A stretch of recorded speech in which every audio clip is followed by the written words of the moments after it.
तो hello future officer, स्वागत है आप लोगों का जीएस भाई अखंड के एक नए एपिसोड में। मेरा नाम है अखंड प्रताप सिंह और मुझे सिविल सर्विसेज में मेंस लिखने का मौका मिल चुका है। तो डियर एस्पिरेंट्स, हम लोग बात करेंगे यहाँ पे मॉडर्न हिस्ट्री के बारे में। देखिए, सभी लोग को पता है कि यूपीएससी का सिलेबस बहुत ही ज्यादा वास्ट है, तो हम लोग क्यों ना कुछ ऐसा टेक्निक कुछ देखिए ना। मैं कभी ज्यादा पढ़ा हूँ ना मैं कभी किसी स्टूडेंट को बोलूंगा कि वो ज्यादा पढ़े, ठीक ना। क्योंकि मैटर ये नहीं करता है कि आप कितने घंटे पढ़ रहे हैं सर, मैटर ये करता है कि आप किस तरीके से पढ़ रहे हैं, तरीका मैटर करेगा सर। क्योंकि वहां पे सभी लोग, वहां पे ऐसे ऐसे लड़के आएंगे आपके पास ना यूपीएससी में, जब आप मेंस देंगे या प्रीलिम्स देंगे, कि भैया 15 घंटे 10 10 घंटे 12 12 घंटे पढ़ रहे हैं, तो क्या 15 घंटे में सिर्फ आउटपुट निकलेगा सर? नहीं। आप मात्र कुछ ही घंटों की पढ़ाई में, मतलब 5 से 6 घंटे के एवरेज पढ़ाई में भी एक अच्छा स्कोर कर सकते हैं और सिलेक्शन ले सकते हैं, ठीक। पर उसके लिए एक अच्छी रणनीति होना आपको के लिए बहुत ज्यादा जरूरी है। तो उसी रणनीति को लेकर मैं आया हूं यहाँ पे। मैं बात करूंगा आधुनिक भारत के इतिहास के, जो मॉडर्न इंडिया है वो स्पेक्ट्रम वाली, उसके बारे में बात करेंगे। तो आइए समझते हैं कि स्पेक्ट्रम के बुक को कैसे खत्म किया जा सकता है। देखिए, कभी भी आप ये आपको नहीं देखना है कि स्पेक्ट्रम की बुक मैंने 1 घंटे पढ़ा। जो पहली ट्रिक है ये याद कर लीजिए, आप ऐसे समझ लीजिए कि कभी भी आपको ये नहीं देखना है कि आपने जो स्पेक्ट्रम की बुक है वो 1 घंटे पढ़ी है। आपको उसे पेजेस में डिवाइड कर लेना है। जैसे टोटल स्पेक्ट्रम की बुक जो है 600 पेज की है, ठीक ना। तो आपको क्या करना है कि 20 पेजेस आपको डेली पढ़ने हैं। अगर आप 20 पेज डेली पढ़ते हैं तो आपका 1 महीने के अंदर पूरा वो बुक खत्म हो जाएगी, ठीक ना। और ये ट्रिकी ये कि 1 महीने के अंदर नोट्स के साथ कैसे बुक को खत्म कर दिया जाए पूरा, ठीक। तो आइए, वीडियो बहुत मजेदार होने वाली है और मैं इसमें जो भी बताऊंगा वो प्रीलिम्स और मेंस दोनों को कंबाइन करके बताऊंगा। क्योंकि सर देखिए, कभी भी तैयारी करिएगा ना तो कंबाइन तैयारी करिएगा, प्री निकाल के क्या ही पाइएगा, समझ रहे हैं ना। तो असली सिलेक्शन जो होता है, प्री तो एक छटनी प्रक्रिया है सर। असली जो आपको वर्दी दिलाएगी, असली जो आपको एडमिनिस्ट्रेटर सर्विस में डालेगी, वो कौन होगा? वो होगा मेंस। तो आइए समझते हैं हम लोग किसको कैसे पढ़ना है मॉडर्न हिस्ट्री को, ठीक।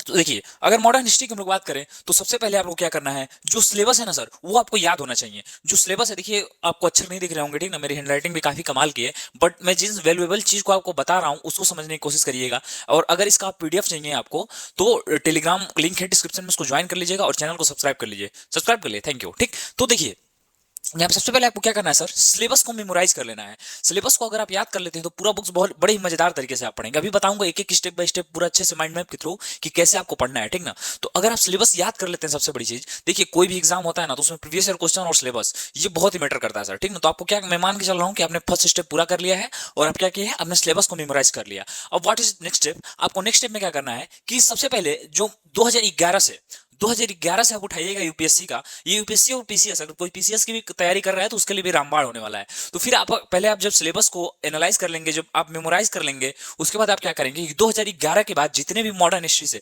कोई भी आप बुक उठाएंगे ना, घटना चक्र या फिर कोई भी बुक जितने भी आते हैं, दृष्टि की भी आती है, तो उसमें जो एमसीक्यू फॉर्म में है मॉडर्न हिस्ट्री के क्वेश्चन, आप उनको उठा लीजिए, ठीक। 2011 से लेके अब तक के, ये 2024 में वीडियो शूट हो रहा है तो 2024 2023 तक के आप उठा लेना है आपको, ठीक ना। और आगे अगर आप वीडियो देखें तो 2024 25 ऐसे ही चलते जाएंगे चीजों को, ठीक ना। तो आपको क्या करना है, 2011 से लेके जो अब तक के सारे क्वेश्चंस आए हुए हैं, प्रीलिम्स कम मेंस दोनों के उठाने हैं आपको। तो पहले आप अगर ज्यादा बर्डन नहीं लेना चाहते तो सिर्फ प्रीलिम्स के उठाइए, ठीक ना। सेक्शनल वाइज आपको मिल जाएंगे पेपर। तो पहले ये देख लीजिए कि आपको क्या करना है सेकंड स्टेप में, कि 2011 से लेके अब तक के जितने भी एग्जाम क्वेश्चंस आए हैं उनको नोट कर लेना है। अब थर्ड स्टेप क्या होगा सर, कि जो फर्स्ट पेज है सर, ऊपर नोट डाउन कर लेना है। मतलब कि जो आप नोट्स बनाने वाले हैं उसके फर्स्ट पेज पे जितने भी क्वेश्चंस, आपका जो सिलेबस है, ठीक ना, और जो उसका आपने रिदम बनाया हुआ, रिदम आई मीन क्या, जो सिलेबस है जो आपने याद किया हुआ है सर, रिदम से जो आपने याद किया है, मेमोराइज किया हुआ है, उसको आपको क्या करना है, जिस नोट्स पे आपको बनाने वाले हैं उस पे उस पूरे सिलेबस को लिख लीजिए।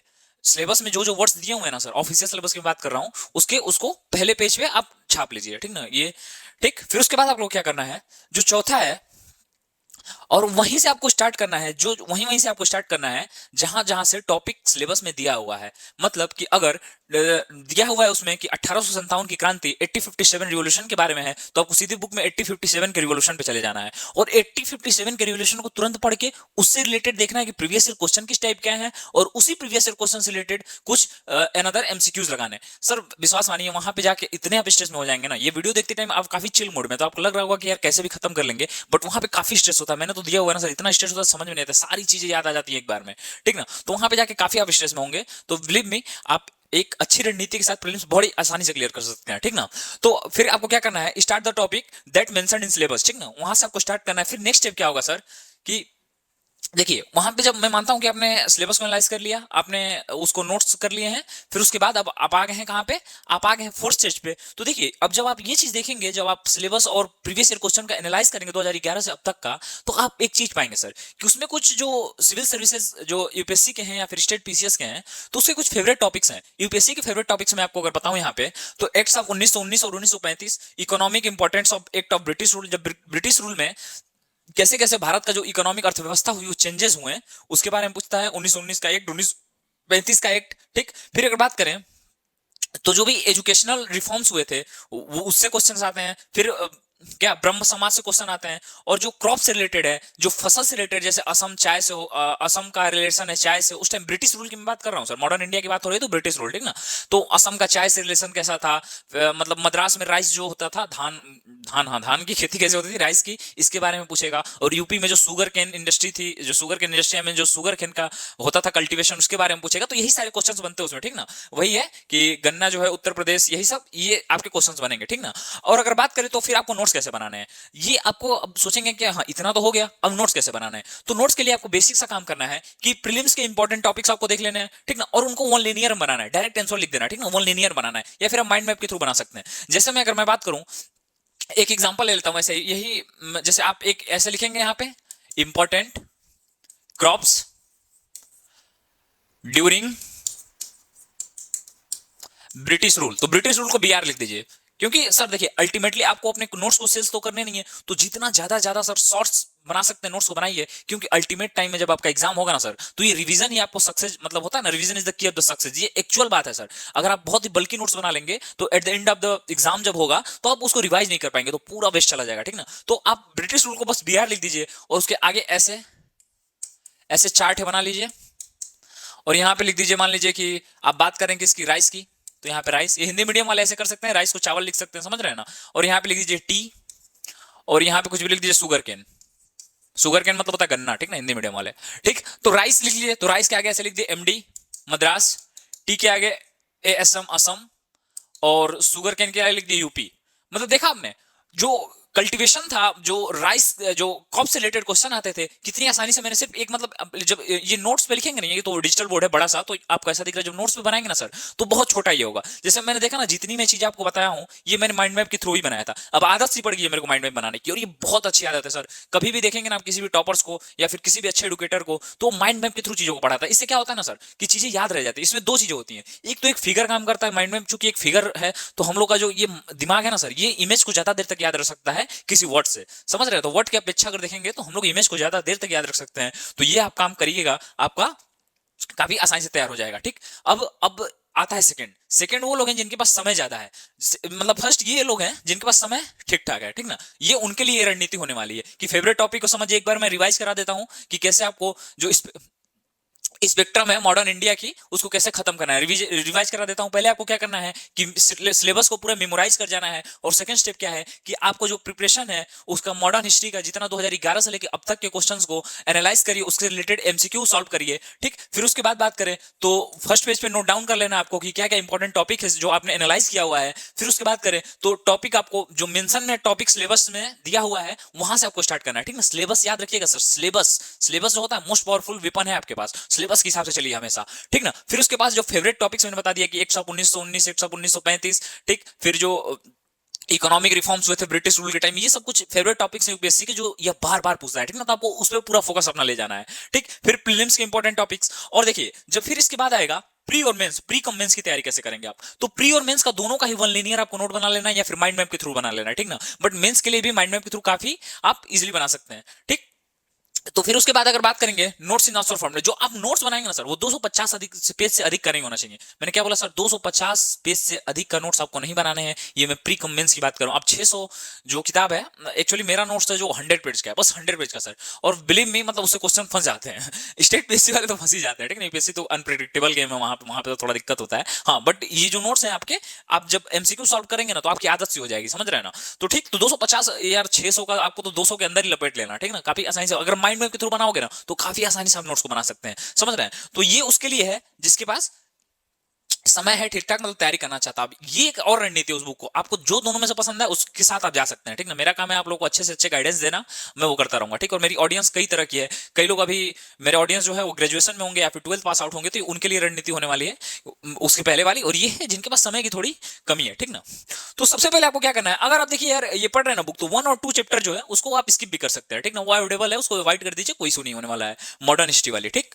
और अगर ये मॉडर्न हिस्ट्री की बुक हिंदी मीडियम और इंग्लिश मीडियम, अगर कोई यूपीएससी का बंदा ऐसा देख रहा है जिसके पास वो बुक नहीं है, तो डिस्क्रिप्शन में बेस्ट बाइंग लिंक दिया गया है, वहां से आप परचेज भी कर सकते हैं, ठीक ना। उस बुक को देख लीजिएगा कैसा है, एक इंग्लिश मीडियम और एक हिंदी मीडियम का, ठीक।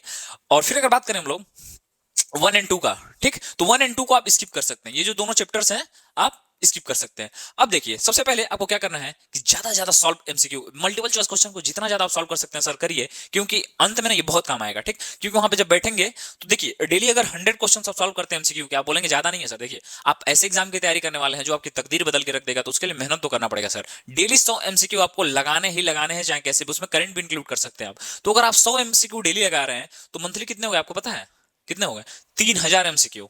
3000 एमसीक्यू आप मंथली लगाएंगे सर, क्वेश्चन कहां से आएंगे सर, 3000, एक साल में कितना हो गया, कितना हो गया, 36,000।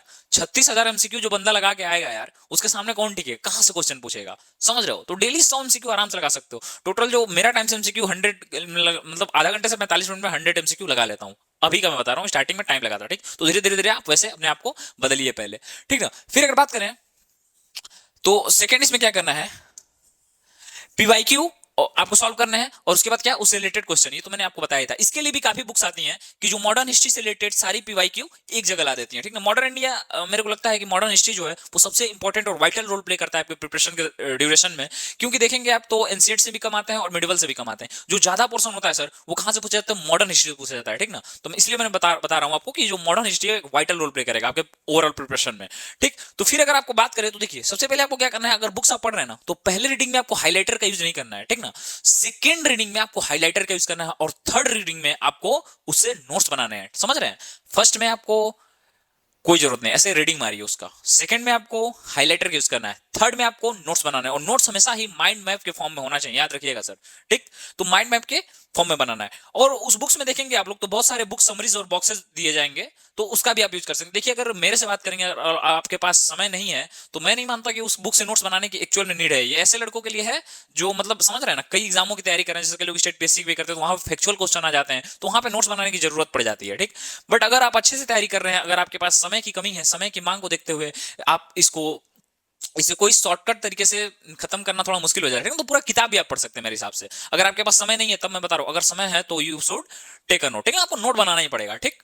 फिर अगर बात करें नेक्स्ट, तो don't make notes if you have time issue, मैंने अभी बताया ना, you don't need to make a note if you have time issue, क्या। फिर अगर बात करें तो देखिए 5 से 6 टाइम पढ़ सकते हैं आप, कैसे पढ़ सकते हैं, 5 से 6 टाइम इसका रिवीजन एग्जाम के पहले आपको कर जाना है इस बुक का, अगर आपके पास आप नोट्स नहीं बनाते और समय का इशू है तो। कैसे, मैं समझा रहा हूं, 600 पेजेस की बुक है ये, आप 20 पेज डेली पढ़ेंगे, 20 पेज आपको डेली पढ़ना है एक महीने में। एक महीने में क्या होगा, एक बार आप इस बुक को आसानी से खत्म कर सकते हैं। अब एक महीने की अगर ड्यूरेशन में आप खत्म कर सकते हैं, तो फिर 4 महीने पे, एक बार फिर 4 महीने पे, और एक बार फिर 4 महीने पे, ठीक ना, ये आपका हो गया, समझ रहे हैं, 4 4 8 4 12, और एक जो यहां से स्टार्ट किए हैं, ठीक। तो ऐसे आप काफी आसानी से इसको आराम से रिवीजन कर सकते हैं। हर 4 महीने पे एक बार रिवीजन करिए, एक साल में आपका 4 बार ये रिवाइज हो जाएगा, और एमसीक्यू सॉल्व कर लीजिए, इसका रिवीजन कर लीजिए, अच्छे से एकदम इस बुक को खत्म किया जा सकता है, बहुत आसान इस बुक को खत्म करना, ठीक। और अगर इससे रिलेटेड कोई भी क्वेश्चन है तो कमेंट करिए। अगर किसी भी और चीज पे डाउट है आपका, जैसे कि एनसीईआरटी कैसे पढ़े, तो एनसीईआरटी अगर आपको पढ़ना है तो अभी इस वीडियो खत्म होते ही एक वीडियो आएगा, उसको देख लीजिएगा, ठीक, उससे चीजें क्लियर हो जाएंगी। आई होप कि आपको वीडियो समझ में आया होगा, और अगर कोई भी आपको डाउट है और इस वीडियो में क्या अच्छा लगा और क्या मतलब सुधारा जा सकता था, उसको कमेंट करिएगा, ठीक ना, क्योंकि मैं इस वीडियो को क्वालिटी को इंप्रूव करना चाहता हूं सिर्फ आप लोगों के लिए, ठीक। तो इस वीडियो को देख लीजिएगा, एनसीईआरटी कैसे पढ़ना है, और thank you so much video